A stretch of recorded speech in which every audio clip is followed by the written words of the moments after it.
Marcus Garvey and the Universal Negro Improvement Association, UNIA, were defined by a unique blend of Pan-Africanism, high-ceremony black royalty, and a pragmatism that sometimes led to unexpected and controversial political intersections. While there is no credible historical evidence that Garvey had direct formal partnerships with Italian Jewish organized crime families, there are fascinating tangential connections regarding how he navigated the power structures of New York City and his views on ethnic solidarity. 1. The Negro aristocracy and UNIA structure. Garvey didn't just want a movement, he wanted a nation in exile. To build the psychological profile of a superpower, he established a formal court reception and a rigid social hierarchy within the UNIA. The royal hierarchy. Garvey argued that if Europeans had kings and dukes, black people should as well, to restore pride. The potentate, the highest symbolic office, meant to represent the leader of all black people globally. The supreme deputy potentate, the second in command. Nobility titles. Garvey bestowed titles such as the Duke of the Nile, Earl of the Congo, and Viscount of Ethiopia.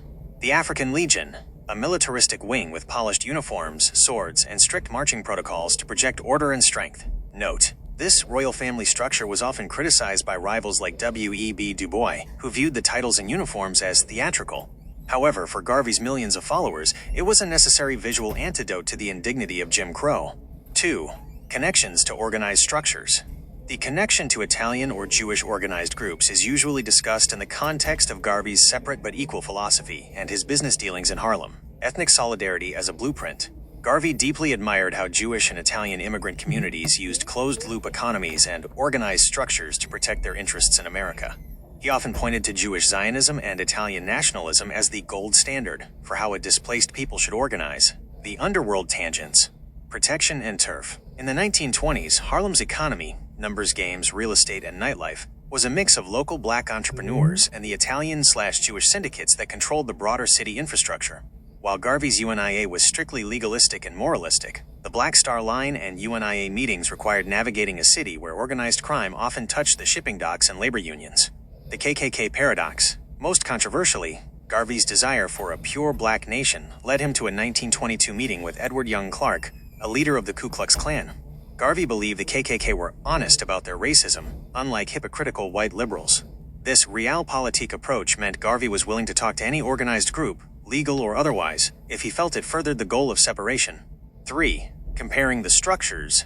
While the UNIA was a civil rights and spiritual movement, its organizational chart mirrored the families or societies of the era in terms of loyalty and hierarchy. Feature: UNIA structure.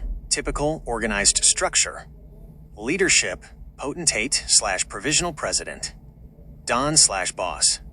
Enforcement: the African Legion, soldiers/enforcers. Identity: Pan-Africanism/Black Pride, ethnic/ancestral lineage. Economy: Black Star Line/UNIA shops, controlled markets/unions. Summary of the connection. The link between Garvey and families is less about criminal conspiracy and more about structural imitation. Garvey saw that Italian and Jewish groups gained power through ethnic cohesion and hierarchy, and he sought to build a black aristocracy that could command the same level of respect and autonomy. Would you like me to dive deeper into the specific rituals of the UNIA court, or perhaps the legal downfall of the Black Star Line?